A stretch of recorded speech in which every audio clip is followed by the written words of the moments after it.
नमस्ते।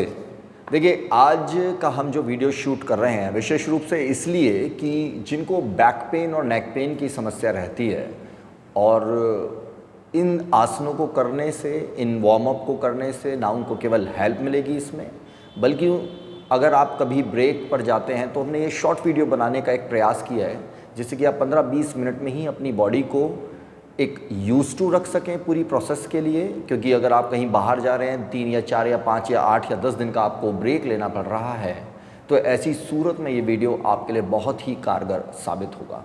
तो देखिए, सबसे पहले जब भी आप शुरुआत करें आपका ज़्यादा समय नष्ट ना करते हुए थोड़ा थोड़ा आपको हर चीज़ बताते रहेंगे और आप अपनी क्षमता के अनुसार उसे 20-20 सेकेंड्स 25-25 सेकेंड्स करते रहिएगा। तो सबसे पहले आपको अपने बॉडी को वार्म अप से शुरुआत करनी होती है ताकि आपकी बॉडी में एक अच्छा ब्लड सर्कुलेशन हो और आपको किसी भी तरह की इंजरी ना हो।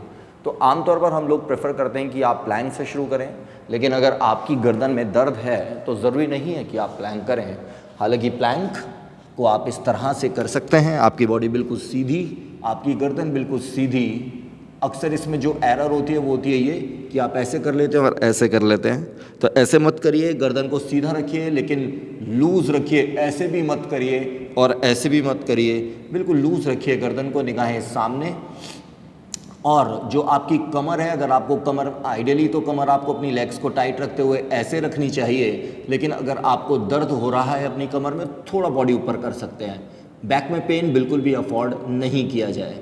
अगर आपको प्लैंक में फिर भी दिक्कत आती है तो आप इस तरह से अधोमुख दंडासन कर सकते हैं। बॉडी बिल्कुल दंड यानी डंडे की तरह बिल्कुल स्ट्रेट, गर्दन सीधी, लूज, आर्म्स और लेग्स बिल्कुल स्ट्रेट। तो ये आपकी शुरुआत होगी।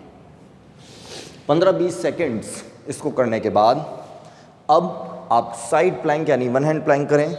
ज़रूरी नहीं है कि आप सीधे हाथ पर करें, आप फोर आर्म पे भी कर सकते हैं। लेग्स को ऐसे क्रॉस रखें और धीरे से बॉडी को ऐसे उठा दें। इससे आपको थोड़ा थोड़ा स्ट्रेच यहाँ पे आएगा, थोड़ा कोर स्ट्रेंथ डेवलप होगी और धीरे धीरे आपकी बॉडी वार्म हो रही है। तो 20, 25, 30 सेकेंड्स जितना भी हो पाए आप ऐसा करें और ठीक इसी तरह से आप दूसरी तरफ भी करें। इसके बाद हम पूर्वोत्तान करते हैं। क्योंकि आपको कमर या गर्दन में दर्द है तो आप अपनी लेग्स को बैंड करके रखें और धीरे धीरे अपनी बॉडी को इस तरह से उठाएं। गर्दन को लूज़ रखें, ना बिल्कुल टाइट ऐसे रखें, और गर्दन को लूज़ रखें और जितना हो सके अपनी क्षमता के अनुसार अपनी बॉडी उठाएं और इसका धीरे धीरे आनंद लें। रिवर्स प्लैंक या पूर्वोत्तान आसन। इसके बाद आपको थोड़ा सा खड़े होकर अब वार्म अप करना होगा। तो आप अपने स्थान पर खड़े हो जाएं और कोशिश करें कि आप सबसे पहले ताड़ासन से शुरुआत करें। पैरों में थोड़ा सा गैप बना के रखें, हाथों का नीचे लॉक लगाएं और अब धीरे धीरे लंबी लंबी गहरी श्वास भरते हुए अपनी आर्म्स को थोड़ा ऊपर लेकर जाएं। पंजों पर आपकी बॉडी है, ज़रूरी नहीं है कि आप अपने ब्रीथ को रोकें। कुछ देर ऐसा रुकें 15-20 सेकेंड्स के लिए। बस नीचे आएँ, धीरे धीरे अपनी आर्म्स को नीचे लेकर आएँ। तो ये होगा आपके लिए ताड़ासन। ऐसा 2-3-4 बार कर लें। उसके बाद कटी चक्र, अर्ध कटी चक्रासन। एक हाथ यहाँ पे रखें क्योंकि कमर दर्द है। लंबी गहरी श्वास भरें और धीरे धीरे अपनी बॉडी को साइड बैंड दें। फिर यहाँ पे ध्यान से दूसरी तरफ लंबी गहरी श्वास भरें और एक्सेल करते हुए अपनी बॉडी को साइड बैंड दें। इसमें कॉमन एरर ये होती है कि आपकी बॉडी आगे या पीछे झुकती है, वो ना झुकने दें। साइड से देखें, लंबी गहरी श्वास भरें और अपनी बॉडी को इस तरह से साइड बैंड दें। कॉमन एरर ना तो ये ना ये बात ध्यान रखनी है आपको। उसको करने के बाद आप सीधे कटी चक्र आसन करें। हाथों का ऐसे कलाई पकड़ के लॉक लगाएं, लंबी गहरी श्वास भरें, पैरों में गैप रखें और एक्सेल करते हुए अपनी बॉडी को सीधा वर्टिकल एक्सिस के अराउंड ट्विस्ट कराएं। फिर कलाई को बदल दें, लंबी गहरी श्वास भरें और एक्सेल करते हुए अपनी बॉडी को वर्टिकल एक्सिस के अराउंड ट्विस्ट कराएं। ये करने के बाद थोड़ा सा हिप रोटेशनल मूवमेंट लें, बशर्ते आपकी कमर में दर्द ना हो। इस तरह से 5 बार क्लॉकवाइज लेग्स बिल्कुल सीधी। एक बार साइड एंगल से भी देखें, लेग्स बिल्कुल सीधी और 5 बार एंटी क्लॉकवाइज।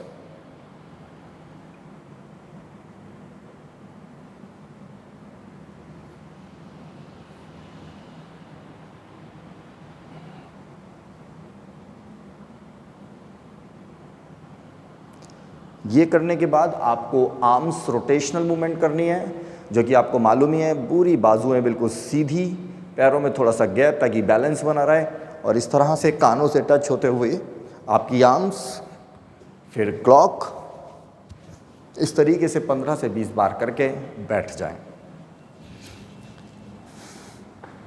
तो देखिए, ये तो था आपका वार्म अप। बॉडी आपकी थोड़ा सा वार्म हो गई है, अब आपकी बॉडी में ब्लड सर्कुलेशन बढ़ चुका है। अब कुछ आसनों को हम करेंगे जिनसे कि आपको बॉडी में काफ़ी राहत मिलेगी। तो सबसे पहले जो आपकी शुरुआत होगी वो होगी मार्जरी आसन से, यानी कैट एंड काउ पोज से। बहुत ही ध्यान देना है आपको। पैरों में, हाथों में शोल्डर्स के बराबर गैप है, आपके नीज में भी। लंबी गहरी श्वास भरेंगे,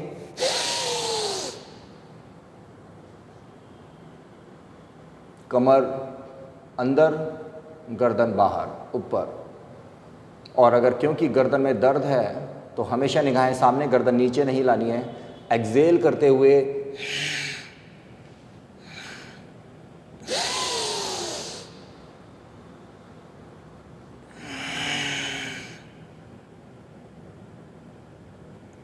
इस तरह से आप 7 से 10 बार करिए, जिससे आपको आपकी गर्दन और आपकी कमर में बड़ी राहत मिलेगी। थोड़ा सा इसको करने के बाद आपको अपनी बॉडी को ट्विस्ट देना है। तो बैठकर इस तरह से पैरों को, नीज को बैंड करें, दोनों हाथों को पीछे लेके जाएं और वर्टिकल एक्सिस के अराउंड ट्विस्ट करने की कोशिश करें। ध्यान ये देना है, जिधर आपके दोनों घुटने उधर ही आपके हाथ। एक बार साइड व्यू से देखिए, आपके दोनों घुटने इधर की तरफ तो आपका हाथ भी इधर की तरफ। बॉडी को ज़्यादा ऐसे गिराना नहीं है, कोशिश करनी है कि बॉडी आपकी थोड़ा सीधी रहे और पीछे देखने की कोशिश। तो इससे आपको आपकी कमर में बेहद आराम मिलेगा। इसके बाद आप भुजंग आसन की तरफ जाइए। पैरों में गैप रखिए, दोनों हाथ इस तरह से रखिए और अपनी बाजुओं को, यानी अपनी कोहनियों से ऊपर ज़्यादा ना उठें अगर आपको कमर में दर्द हो रहा है। लंबी गहरी श्वास भरेंगे इस तरह से, पैरों में गैप रखेंगे, बाजुओं को यानी कोहनियों को, फोरआर्म्स को आपको ज़मीन पे ही रखना है। सलंब भुजंग आसन है आपके लिए। ऐसा 5 से 7 बार करें, नीचे आ जाएं। इसी में अगर आपको गर्दन में दर्द बहुत ज़्यादा नहीं है तो ट्विस्ट करने की कोशिश करें, यानी त्रियक सलंब भुजंगासन बनाएं, लंबी गहरी श्वास भरते हुए ऊपर। और अब अपनी ऑपोजिट फुट को देखने की कोशिश। अपर बॉडी को ट्विस्ट करना है, बॉडी को ऐसे टिल्ट नहीं करना। श्वास नॉर्मल।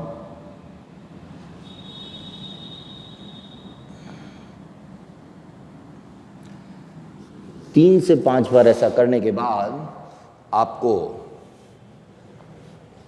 चाइल्ड पोज करना है। घुटनों में गैप 0,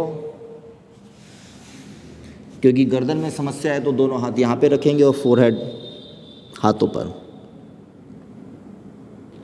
ये आपको आराम देने के लिए है चाइल्ड पोज। तो तकरीबन 2 से 3 मिनट के लिए इसमें रुकें।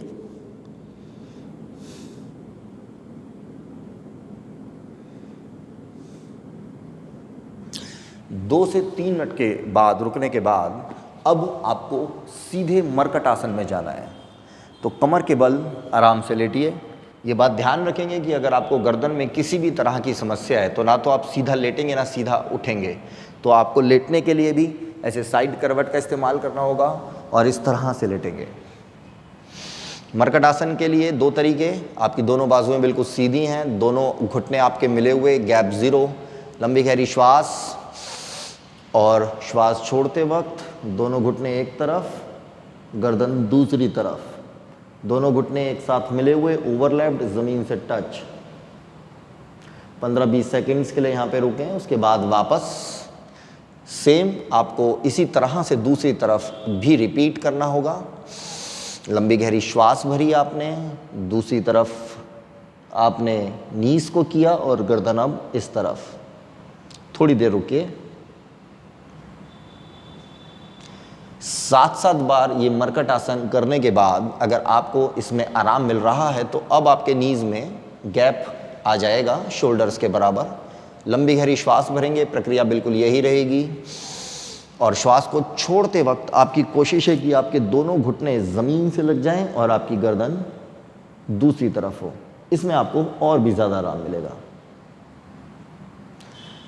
बिल्कुल इसी तरह से दूसरी तरफ लंबी गहरी श्वास, और श्वास छोड़ते वक्त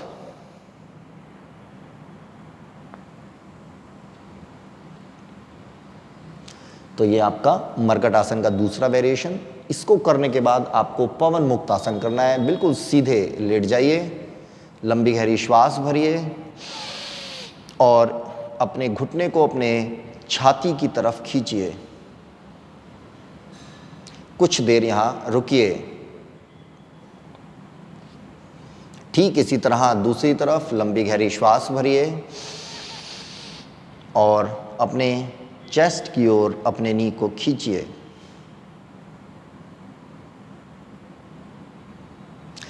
ऐसा 5-5 बार दोनों तरफ करने के बाद दोनों घुटने मोड़िए, लंबी गहरी श्वास भरिए और दोनों घुटने अपने चेस्ट की ओर खींचकर कुछ देर टाइटली रुकिए।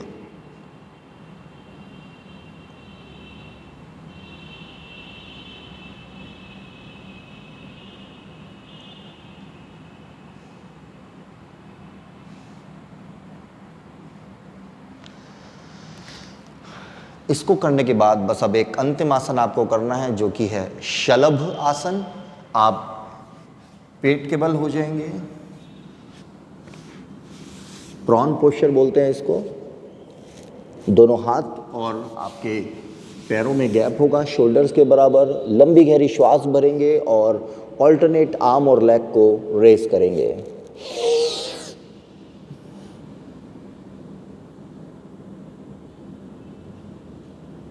कुछ देर यहाँ रुकेंगे। श्वास को रोकें तो अच्छा, ना रोकें तो भी अच्छा। बस ध्यान ये रखें कि आपकी पीछे वाली लेग बिल्कुल स्ट्रेट हो। इसमें कॉमन एरर होती है ये नहीं करना, लेग स्ट्रेट। 5 से 7 बार ऐसा करने के बाद एक बार फिर आपको चाइल्ड पोज में जाना है और अब की बार कोशिश करनी है कि आपके नीज में गैप हो, आपके दोनों हिप्स ज़्यादा से ज़्यादा पीछे हील्स की ओर रहें। आपका चेस्ट बेशक ज़मीन पे ना आ पाए चलेगा, लेकिन आपकी बॉडी पीछे की ओर हो।